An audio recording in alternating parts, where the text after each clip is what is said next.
ყველაზე მეტად რის იყურება მასევდიანებს იცით?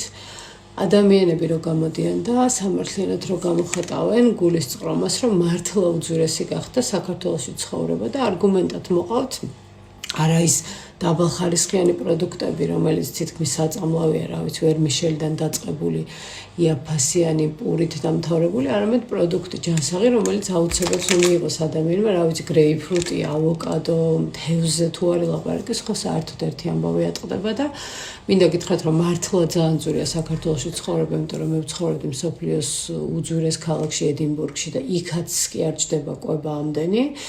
და შემოვარდებიან კოდსები კომენტარებში და იწერებიან, რომ აბა შენ თუ ავოკადოს ჭამდა, აბა შენ თუ რაღაც არასეზონურ ხილს ჭამდა, აბა თუ ნორმალური ხარისხის შოკოლადს ჭამს, რომელიც არ არის კანცეროგენული, რა გინდა მაშინ და ძალიან სევდიანია, იმიტომ რომ აი იმ კოდსების იმ ნაწილის, რომელიც არ იყო ელიტურ კორუფციასთან ჩართული, უკვე საკუთარ თავზე აქვს მიღებული ის მოცემულობა, რომ ის და მისი შვილები არ იმსახურებენ სრულფასოვან არც კვებას, არც დასვენებას, არც კარგად ცხოვრებას და მახსენდება მერე ჩემი საყვარელი მომენტი დათა თუთაშხიასგან, რომელიც მინდა რომ ყველამ კიდევ ერთხელ ნახოთ, იმიტომ რომ ზუსტად ეს არის ის მეთოდი, რომლითაც ბიზნესი ივანიშვილი გმართავთ თქვენ, თორე იმ კოცების შვილებს, რომლებსაც მილიონები მოიპარეთ, დარწმუნებული ვარ, კარგად იცით, რომ არც ავოკადო უჭირთ, არც გრეიპფრუტი და არც ზამთარში და ზაფხულში საუკეთესო დასასვენებელი ადგილები.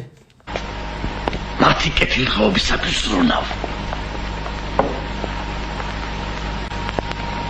სპირიდონას სულანჯიას რომ დასხეს ამ დილას და კატის ცინდალივით გამოათხიეს მწყობრიდან. ისიც მის სასიკეთოდ იყო. აბა გონია შენ.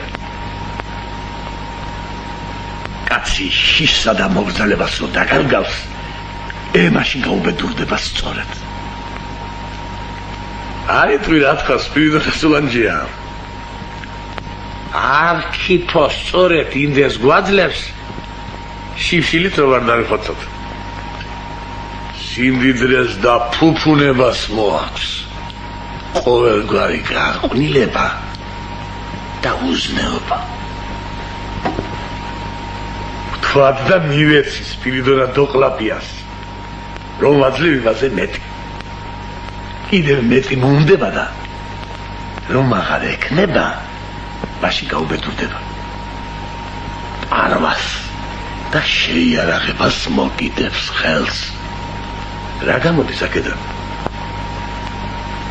კაცისთვის კარგი თუ გინდა, არ უნდა გააძღო და გააღორმოწელო.